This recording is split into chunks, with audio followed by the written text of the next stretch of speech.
Hi నేను Satish. Night live updates 2:30-3 గంటల వరకు జరుగుతూ ఉంటాయి కనుక మీరు చాలామంది అంతవరకు ఉండలేరు. మీ ప్రొఫెషనల్ బిజీ కావచ్చు, ఇంట్లో పనులు కావచ్చు, వీటన్నింటి వల్ల చూడలేరు కనుక అదేం జరిగింది నా ఒపీనియన్ డైరెక్ట్గా చెప్పేసాకంటే దానిలో ఏం జరిగింది, ఎవరు ఎట్లా మాట్లాడారు, ఏం డిస్కషన్ చేశారు అవన్నీ చెప్పి నా ఒపీనియన్ ఏంటి అని కూడా చెప్పుకుంటే మీకు ఫుల్ డీటెయిల్గా అర్థమైద్దని ఉద్దేశంతో మొత్తం చెప్తే అలా అని చెప్పి అంత గంటలు చెప్పను. బ్రీఫ్గా వీలైనంత వరకు 10-15 నిమిషాల్లో క్లోజ్ చేసేదానికి చూస్తే మ్యాక్సిమం తక్కువలోనే చూసేదానికి ఇది ఎటు నేను అనుకున్నట్టుగా టాస్క్ మనం చెప్పుకున్నట్టుగా చాలా ఎమోషనల్గా ఉంటుంది కదా. ఫ్యామిలీ నుంచి లెటర్స్ వచ్చేటప్పుడు, ఫోటోలు వచ్చేటప్పుడు, ఆడియో లేకపోతే వీడియో బయట వస్తుంది, లేదా టీషర్ట్లు ఎట్లా వచ్చేటప్పుడు బాగా డ్రిల్లింగ్ అయితే అయిపోతూ ఉంటారు కదా ఎమోషనల్గా. అలాంటిదే పీక్స్లో పిండేసింది ఒక్కొక్కరినే ఎపిసోడ్. ఇక దానికంటే ముందు ఏంటంటే రీతు చౌదరి అంటది ఆ మాస్క్ మ్యాన్తో, నేను మీ మీద ఏమి చేయట్లేదండి బాబు, నేనైతే మిమ్మల్ని స్కెచ్ వేసినట్టుగా బ్యాక్ బిచ్చింగ్ చేసినట్టుగా అసలు మీ మీద నాకు ఎలాంటి నెగిటివ్ ఒపీనియన్ లేదని మాదిరిగా జస్ట్ నార్మల్గా చెబుతూ నన్ను ఒక నార్మల్ అమ్మాయిగానే చూడండి అప్పుడు అర్థమవుతుంది నేనేంటో నా అమ్మాయి చెబితే ఆ హరీష్ కూడా రే ఇంత అందమైన అమ్మాయిని ఎలా నార్మల్గా చూడగలను అని చెబుతా ఉన్నాడు. అట్లాగా తర్వాత కాసేపు పోయినాక నేను ఆమ్లెట్ తినలేదంటే నీకోసం స్పెషల్ ఆమ్లెట్ వేయినా అని అడుగుతూ ఉన్నాడు. అలాగే ఇక్కడ ఇంకోటి ఏంటంటే ఏజ్ని బట్టి చేంజ్ అవుతూ ఉంటుంది, మెచ్యూరిటీ వస్తూ ఉంటుందని ఆ అమ్మాయి గురించి చెబుతున్నాడు. ఇక్కడ నాకు ఓవరాల్గా ఇప్పుడు ఇది చెప్పుకునేది చిన్న సీనే, కానీ దీని వెనక ఆయన మైండ్ గేమ్ ఎట్లా ఉందనడానికి ఇది ఒక లైవ్ ఎగ్జాంపుల్. ఇది అంటే ఆయనతో సరెండర్ అయిపోయినట్టుగా ఒక పాజిటివ్ వైబ్, మీతో నాకు లొల్లు లేదు, ఇష్యూ లేదు అన్నట్టుగా వెళ్ళిపోతే చాలా ఆయన ఇగో చల్లారిపోద్ది. సో వెంటనే అయ్యో మీరు నార్మల్ అమ్మాయికి ఎట్లా చూడగలండి ఇంత అందమైన అమ్మాయిని అని పొగిడేస్తూ మీకోసం ఆమ్లెట్ కూడా వేయినా అంతే. అంటే చిన్నదే నెగిటివ్ వైపు ఉందంటే తట్టుకోలేడు. ఇలాగా పాజిటివ్ వేలో ఉంది, మీకు నాకు ఇష్యూ లేదనుకుంటే ఎంతసేపైనా పర్వాలేదు. కానీ లేదు సార్ మీరు ఇలా అనేది నాకు నచ్చలేదు, అది పాయింట్ కాదు, మీరు ఆలోచించింది రాంగ్ అన్నదా ఇంకా అంతే రచ్చ రంబోల ఫైటింగ్కి దిగిపోతారు, గొడవలకైతే రెడీ అయిపోతాయి అంటే ఇంకా అట్లా. అలాగే ఏజ్ని బట్టి చేంజ్ అవుతుంటే మెచ్యూరిటీ వస్తుంది అంటూ ఉంటుంది. బట్ మరి ఇతరికి కొద్దిగా చేంజ్ అవ్వలేదేమో అనిపించింది నాకు కొంత. ఎందుకంటే చిన్నగా అలాంటివన్నీ కామన్ పార్ట్ ఆఫ్ గేమ్లో. బట్ అలిగేసి అన్నం తినడం మానేస్తే అతనికంటే చిన్నవాళ్ళే వెళ్ళి బతిని ఆడుకునే పరిస్థితి వచ్చింది కదా. చిన్న చిన్న విషయాలు కూడా క్యారీ చేస్తూ ఉంటాడు కదా. అటుగా రాము రాధడి కూడా రండి రాము రేపటి నుంచి రాములా ఉండాలి ఎట్టా అంటే ఫైట్ రాంబోలో చేయాలంటే ఆయన తిరిగి పనిచేసేసాడు. ఓహో నేను మీకు చెప్పాను కదా ఇప్పుడు మీరు నాకు తిరిగి చెబుతున్నారని లెక్క. చూసారా ఆ చిన్నపిల్లలు నేను మెచ్యూరిటీ ఇవన్నీ చెప్పాడు, తిరిగి ఆయన అంతకుముందు నేను చెప్పింది నాకు చెబుతారా మీరు, అర్థమైందిలే తిరిగి పంచిపడిపోయి. అటుకి ఇంకేంటి మనకి నిన్న ఎపిసోడ్ వరకు ఏం చూపించారంటే ఇమాన్యుయల్ వెళ్ళడం 25%తో ఫోటో అయితే తెచ్చుకున్నాడు కదా. తర్వాత సెకండ్ రౌండ్లో తనూజ, సంజన, ప్రియ, సుమన్ శెట్టి నలుగురు ఆడితే తనూజ బజర్ నొక్కింది.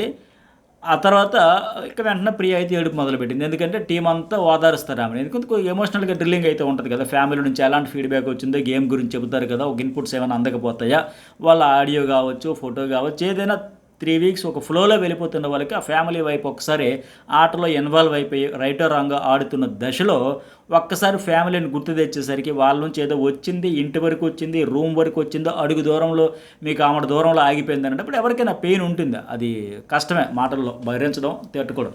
అయితే సరే తనూజకు వచ్చింది కనుక ఆమె వెళ్తే ఆమెకు ఒక వాయిస్ నోటు అట్టకి లెటర్ 2 ఆప్షన్లు పెట్టారు. రెండింటి కూడా 25%. మీరు వాయిస్ తీసుకుంటారా లెటర్ తీసుకుంటారా, ఈక్వల్ అనేటప్పుడు మరి అమ్మాయి ఏం చేస్తుంది, లెటరే తీసుకుంది. ఎందుకంటే ఈ సీజన్ అంతా దాన్ని పట్టుకోవచ్చు, కొద్దిగా లో అయినప్పుడు కాన్ఫిడెన్స్ కోల్పోయినప్పుడు అదంతా చూసుకోవచ్చు కనుక. సో 25% మంచి చాయిస్ తీసుకుంది, 25% బ్యాటరీ అయితే తగ్గింది. ఇక ఇంకోటి ఏంటంటే special t-shirt with heart symbol 40% అన్నారు. బట్ అది వద్దనని ఈక్వల్గా ఏమో 25 దీనికోసమని. అయితే స్పెషల్ అన్నారు, ఎవరు అనేది ఆవిడకి అర్థం కావడం లేదు, ఎవరు ఏంటనేది తెలియలేదంటే. మరి లెటర్ ఎవరు రాశారంటే తనూజ చెల్లి నన్విత రాసింది. లెటర్లో ఏం మ్యాటర్ లేదని తనూజ భరణతో చెబుతుంది. నిజంగానే ఆ లెటర్లో ఏమీ లేదు, ఏముందంటే సింపుల్గా నీ ఆరోగ్యం బాగాలేదని బాధగా ఉంది, లెటర్ రాసే రోజులు వచ్చినందుకు ఎగ్జైట్మెంట్గా ఉంది. అది వాస్తవం కదా. లెటర్లు అంటే ఇప్పుడు అంతా ఎస్ఎంఎస్లో, ఇంకా ఎస్ఎంఎస్ల కంటే ఇంకా షార్ట్లు, ఈ వాట్సాప్లు ఇవి చాటింగ్లు ఇవే తప్ప అంత సోషల్ మీడియా యుగంలో ఇంకా ఇంత తీరుబడిగా పెన్ను కాగితం పట్టుకుని ఉత్తరాలు రాసే రోజుల. సో ఓహో ఇలాంటి ఒకటి ఉన్నాయా అని కూడా ఈ జనరేషన్కు. ఒకప్పుడు పోస్ట్ ఆఫీసులు ఉండేవి, ఆ పోస్ట్ ఆఫీసుల్లో ఉత్తరాలు పోస్ట్ చేసేవారు, కార్డులు ఉండేవి, ఇవన్నీ చెబితే అవును అలా కూడా జరిగేది, అంత వెనకబడ్డారా అనే మాదిరిగా చూస్తారేమో. సో ఆ అమ్మాయి కూడా చాలా ఎగ్జైట్మెంట్ ఫీల్ అవుతూ లెటర్ రాశానని చెప్పుకుంటే మిగతా అంతా క్షేమ సమాచారాలు అంతే, అంతకుమించి పెద్దగా మ్యాటర్ ఏం లేదు. బట్ ఆ లెటర్ పట్టుకుని తను అయితే బాగా ఎమోషనల్ అవుతుంది, దానికి హార్ట్కి దగ్గరగా తీసుకుని ఈ సీజన్ అంతా ఆవిడకి నా ఫ్యామిలీ పక్కన ఉన్న ఒక ఫీలింగ్ అయితే వస్తుంది. అట్లాగే ఇక్కడ ఇంకో పెద్ద కామెడీ ఏంటంటే ఇమాన్యుయల్ ఫ్లోరా గారు వచ్చి నన్ను ఎమ్మెన్యేల అన్న అని పిలుస్తున్నారు అన్న అని చెప్పేసి భరణితో చెబుతూ ఉంటాడు. ఎందుకంటే ఆవిడ ఫ్లోరా తాలూకుది. మనకి ఇప్పుడు ఫ్లోరా షైనీకి ఇక్కడ హౌస్లోకి పరిచయమైన వెబ్ సిరీస్ అన్నింటిలో అట్లా ఉన్న అంతకుముందు ఆశా షైనీగా మనకి చాలా రోజుల నుంచి ఇప్పుడు నువ్వు నాకు నచ్చావు సినిమాతో వచ్చింది కదా. సో ఆవిడ నువ్వు నాకు నచ్చావు సినిమా విడుదలయ్యే టైంకి అసలు నేను పుట్టానా లేదన్న ఆయన భరణతో చెప్పి నవ్వుకుంటాడు. ఆయన ఈవిడ వచ్చి ఎమ్మెన్యేల అన్న అంటే నేను వెంటనే చూసిన వెంటనే ఈ నువ్వు నాకు నచ్చేవి ఎప్పుడు వచ్చింది రిలీజ్ అయిందని చూస్తే 2001. అంటే ఇప్పుడు ఎమ్మెన్యేలు ఏమంటున్నాడు మాట్లాడితే 8 సంవత్సరాలు 7 సంవత్సరాల నుంచి ఇండస్ట్రీలో ఉన్నాను అంటున్నాడు. పోనీ ఒక 7-8 ఇయర్స్ అనుకుందాం. 20 ఇయర్స్కి ఇండస్ట్రీకి వచ్చిన ఒక 28 ఇయర్స్ అంటే 2001లో ఆ సినిమా వచ్చింది కదా. సో మొత్తానికి ఆయన ఎన్నట్టుగా పుట్టిన బొడ్డోడు బుడ్డు అడుగులు వేసుకుంటూ బొడ్డోడు. సో అటు ఇటుగా ఒక 24 ఇయర్స్ అయిపోతుంది అప్పుడు ఆ సినిమా వచ్చా. సరే ఇక ఈయనకైతే 28 ఉంటే అంతే 3-4 ఇయర్స్. సో మొత్తానికి ఆవిడ వచ్చి అన్న అన్నం ఏంటనే నవ్వుకుంటున్నాడు ఆయన పగలపడి. అలాగే తర్వాత ఇక 3వ రౌండ్లో అయితే ఇంకోటి అంటున్నాడు ఆవిడ ఈ మెడిటేషన్ యోగా ఇవన్నీ చేయడం గల మైండ్ స్ట్రాంగ్గా ఉంటుందన్న, ఆ ఎమోషన్స్ అయితే బ్యాలెన్స్డ్గా ఉంటుంది, లాంగ్వేజ్ రాకే కొద్దిగా వీక్ అంటే చెప్పలేకపోతుంది ఆర్గ్యుమెంట్స్ తప్ప మానసికంగా దేన్ని ఎంతవరకు తీసుకోవాలి అంతవరకు తీసుకుంటుందని లేక తర్వాత మాట్లాడుతుంది వేరే విషయంలో. సరే ఇంక నెక్స్ట్ రౌండ్ ఏంటి, ప్రియా సంజన సుమన్ 3వ రౌండ్లో వెళ్తారు కదా. ఇక్కడే చాలా కాంప్లికేటెడ్ అయిపోయింది, చాలా రచ్చ అయింది, ఫుల్గా ఎమోషనల్ పిండేసేదానికి ఇక్కడ తీసుకున్న నిర్ణయమే తర్వాత డ్రిల్లింగ్ చేసేసింది హౌస్ మేట్స్ని. మెయిన్ ఎవరినంటే ప్రియాని.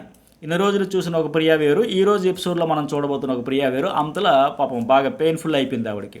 ఎలా అంటే ఇక్కడ టాస్క్ ఆడేటప్పుడు వీళ్ళు ముగ్గురు ఆడేటప్పుడు బటన్ ఫస్ట్ సంజన పట్టుకుందని సంచాలకరాలు శ్రీజ చెబుతుంది. బట్ ప్రియ తాను ముందు బజర్ నొక్కాను అని చెబుతుంది, ఆవిడ వాదిస్తుంది. కానీ సంచాలకరాలు ఏంటి లేదు దమ్ము శ్రీజ సంజన ఫస్ట్ పట్టుకుందని వాదించింది, గట్టిగా చెప్పింది ఆవిడ. ఆమె ముందు టచ్ చేసినా బజర్ నొక్కలేదు కదా అని ప్రియా వాదించింది. ఇట్లా ఆర్గ్యుమెంట్స్ జరిగాయి. ఇక్కడే వాళ్ళిద్దరూ ఇప్పుడు సుమన్ శెట్టి సంజన ప్రియ ఆడారు, సుమన్ శెట్టి వెనకబడ్డాడు, వీళ్ళిద్దరూ వచ్చారు నొక్కారు, సంచాలకరాలు ఆమె, వీళ్ళు ముగ్గురు ఇలా తనకు పాయింట్ వాదించుకునేటప్పుడు ఇక్కడే మాస్క్ మ్యాన్ హరీష్ వచ్చి సంచాలకరాలను ప్రశ్నించాడు. ఏమని ప్రియానే క్లియర్గా టచ్ చేసింది అని చెబుతాడు ఆయన. దీంతో వెంటనే దమ్ము శ్రీజ మాట మార్చేసింది. అంతవరకు సంజన టచ్ చేసింది బట్ బజర్ నొక్కలేదు అందుకే ఆలోచించుకుంటున్నాను అనేసి ప్రియానే అని మాట మార్చేసింది. అంతవరకు సంజన అని చెప్పింది ఆవిడ. చెప్పిన ఆవిడ ఓకే సంజన టచ్ చేసింది కానీ బజర్ అయితే మోగలేదు. సో ఇలా పెట్టింది, రెడ్ లైట్ వెలగలేదు మోగలేదు అందుకే ఆలోచించుకుంటున్నాను అని చెప్పేసి ఇక ప్రియా పాట పాడింది, ప్రియ అని. ఈ టైంలోనే ప్రియ బ్యాడ్గా ఫీల్ అవుతుంది. ఎందుకంటే అసలు ఏంటి ఇలాంటి దానికోసం అసలు వాదనలు ఏంటి, ఫ్యామిలీకి సంబంధించిన ఒక ఎమోషన్ ఇది. ఆవిడకైనా నాకైనా ఎవరికైనా హౌస్ మేట్స్ అందరూ కూడా బాగా ఎమోషనల్ కదా.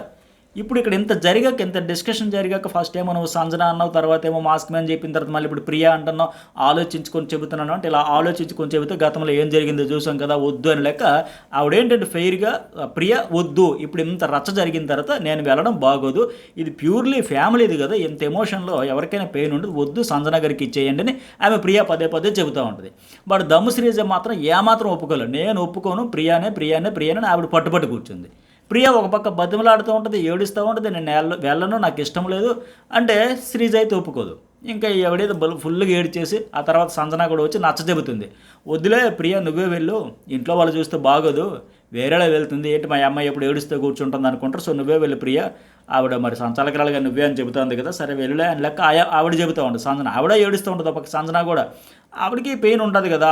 పాప గురించి మన బిగ్ బాస్ కన్ఫెషన్ రూమ్లోకి పిలిచేటప్పుడే మా ఫ్యామిలీ ఎలాగుందో ఒక్క మాట చెప్పండి బిగ్ బాస్, ఒక్క మాట చెప్పండి బిగ్ బాస్, నీ ఫ్యామిలీ బాగుందని ఒక్క మాట చెప్పండి చాలు, ఆట నెక్స్ట్ లెవెల్కి తీసుకెళ్తారంటే ఎవరికి ఉండదు. 5 నెలల పాపను వదిలేసి వచ్చింది ఆవిడ, ప్రియాకి పేరెంట్స్ కావచ్చు, అక్కడ ఎవరికైనా వీళ్ళు వాళ్ళని కాదు, ఒక్కసారి ఫ్యామిలీ అంటే మామూలుగా ఉండదు కదా, షేక్ అయిపోతారు కదా. సో ఇక్కడ ఏంటంటే అసలు ఏం జరిగింది అనేది మనకు లైవ్లో పర్టికులర్గా ఈవిడ ఎట్లా టచ్ చేసింది ఆవిడ ఎట్లా టచ్ చేసింది మనకు పర్టికులర్గా చూపించలేదు. దీంతో అసలు ఏం జరిగింది అనేది మనం ఈరోజు ఎపిసోడ్ చూస్తే తప్ప చెప్పలేం. బట్ నాకేమనిపించిందంటే ఇలాంటి విషయాల్లో బయట నుంచి మాస్క్ మ్యాన్ హరీష్ దూరకుండా ఉంటే బాగుండేది అనిపించింది. రైటో రాంగో సంచాలకురాలు అలాగే వాళ్ళిద్దరూ ప్లేయర్స్ ఎవరైతే ఉన్నారో వాళ్ళే తేల్చుకునేవాళ్ళు, వాళ్ళే ఒక నిర్ణయం తీసుకునేవాళ్ళు. బట్ ఇతను ఎప్పుడైతే దూరిపోయి చెప్పాడో దమ్ము శ్రీజ డిఫెన్స్లో పడిపోయి మాట మార్చేసింది, మొత్తం కాంప్లికేషన్ అయిపోయి ఇక్కడ సిచ్యువేషన్ మొత్తం మారిపోయింది. మామూలుగానే ఎమోషన్ అనుకుంటే ఇక మొత్తంగా ఈ డెసిషన్ మేకింగ్ చుట్టూ చాలా రచ్చ అయిపోయాయి. ఒకవేళ నిజంగా అక్కడ కానీ సంజన ముందు టచ్ చేసి బజర్ నొక్కు ఉంటే ఖచ్చితంగా దమ్ము శ్రీజ ఆమె కంటే ఎక్కువ మాస్క్ మ్యాన్ వీళ్ళిద్దరు కూడా కంప్ అయిపోతారు. ఎందుకంటే నిజంగా సంజన ముందే టచ్ చేసి బజర్ నొక్కుంటే దమ్ము శ్రీజ ఆమెకు మళ్ళీ అంతలా మ్యానిపులేట్ చేసి ఆయన ఒక సలహా ఇవ్వడం వల్ల ఖచ్చితంగా మాస్క్ మీద ఇద్దరు కూడా బ్యాడ్ అయిపోతారు, కంప్ అయిపోతారు, నో డౌట్. ఇక్కడ ఎందుకంటే అరే ఇది ఫ్యామిలీతో బాండింగ్, వాళ్ళ ఇన్పుట్స్ కోసం అందరూ అంత తపనపడి చూస్తారు కదా, ఇక్కడ కూడా కన్నింగ్గా చేసేసరే అనేది జనంలోకి వెళ్ళిపోతే ఇంకంతే కదా. ప్రియాదైతే ఆవిడ తప్పలేదు, నీకేదనిపిస్తే మరి నువ్వే డెసిషన్ తీసుకో, నాకు వద్దు అని చెబుతాను. మాస్క్ మీద శ్రీజయ్యే బిస్కెట్ అయిపోతుంది అంతే. ఇది కడుక్కోలేక పీక్కోలేక లాక్కోలేక వాళ్ళిద్దరు కుంగిపోవాల్సిందే. వీకెండ్లో ఏమైనా మళ్ళీ తేడాగా వస్తే మాత్రం సో ఆయన దూరకుండా ఉండాల్సిందే. అట్లాగే తర్వాత కెప్టెన్ పవన్ వచ్చి అలాగే దమ్ము శ్రీజ వచ్చి ప్రియాకి నచ్చ చెబుతారు, నువ్వు వెళ్ళు కానీ ఆమె మాత్రం నేను వెళ్ళను అని ఏడుస్తూనే ఉంది ఆవిడ. బిగ్ బాస్ కూడా చెబుతుంది, బిగ్ బాస్ గారు సంజనా గారే పిలవండి ఆవిడనే పంపించాను, నేను మాత్రం వెళ్ళను అని బతిమలాడుతుంది కూడా. శ్రీజ మాత్రం ఒప్పుకోవట్లే, నేనైతే చెప్పేశాను బిగ్ బాస్కి కూడా చెప్పేస్తాను అని ఆవిడ పట్టుబట్టి కూర్చుంది. తర్వాతే బిగ్ బాస్ ఫైనల్గా నీ నిర్ణయం చెప్పని మళ్ళీ అడుగుతారుగా బిగ్ బాస్ ఫైనల్గా నీ నిర్ణయం ఏంటంటే నేను అనౌన్స్మెంట్ చేయనంత వరకు ఈవిడ ఇంకా చెబుతూనే ఉంది. ఫైనల్గా శ్రీజ కూడా అప్పుడు కూడా ప్రియానే బిగ్ బాస్, నేను సంచాలకురాలుగా నా డెసిషన్ ఫైనల్ కూడా ప్రియానే అని ఆవిడైతే కరాఖండిగా చెప్పేసింది. ఇక్కడ దీనిపై కూడా సంజన కూడా అబ్జెక్షన్ వ్యక్తం చేసింది, నేను టచ్ చేశాను దీంతో వెనక నుంచి నెట్టేస్తే ముందుకు పడిపోయాను అంటుంది ఆవిడ. అట్లాగే సంజన ఏంటి తనుజతో కూడా ముందు హ్యాండ్ ఎవరు పెడితే వాళ్ళే అన్నది, బట్ తర్వాత ఏమో బజర మోగించాలని ఇప్పుడు అంటుంది. సో తన పాయింట్ తనకు ఉంది. పైగా ఏంటంటే ఈ శ్రీజ అంటేనే ముందు సంజన భయపడిపోతుంది, వాదించలేని నా వల్ల కాదు బాబాయ్, ఇప్పుడు 3-4 గంటలు వాదించాలి, అంతసేపు ఓడినా వాదిస్తాడు, 3 నిమిషాలే వాదించలేము ఆవిడతో, 3-4 గంటల పాయింట్ కాకుండా అరుపులు ఇరిటేషన్ వచ్చేస్తుంది, నా వల్ల కాదు దండం పెట్టేసి వెళ్ళిపోతా, ఆమెతో వాదించడం కంటే అదే బెటరు అని సంజన ఇదవుతుంటే ప్రియా ఏమంటుంది, ఎందుకు అంత పట్టుబట్టి సంచాలకుగా నువ్వు ఏం నిరూపించుకోవాలని ప్రయత్నం చేస్తున్నావు, దేనికి స్టాండ్ తీసుకోవాలో దేనికి వద్దో కూడా తెలియదా, ఇది ఫ్యామిలీని ఇన్వాల్వ్ చేసిన దానిలో అవసరమా అని ఆ ప్రియా కూడా ఫస్ట్ టైం శ్రీజ మీద ఎంత కోప్పడే అరుస్తూ గిల్ట్ ఫీల్ అవుతుంది ఆవిడ. ఏంటి ఒకవేళ సంజనాకి రైట్ అయితే నేను అక్కడ బిస్కెట్ అయిపోతాను కదా, ఆవిడ అవకాశం నేను లాక్కున్నాను, అబ్బా వద్దు అవసరం లేదులే పర్లేదులే మమ్మీ కోసం చూడాలి ఆవిడ వాయిస్ వినాలని నాకు ఉంటుంది, బట్ వద్దులేదు పదే చెప్పుకున్నా సరే శ్రీజ ఒప్పుకోలే, నన్ను సంచాలకుగా తప్పు చేయమంటావని అడుగుతుంది.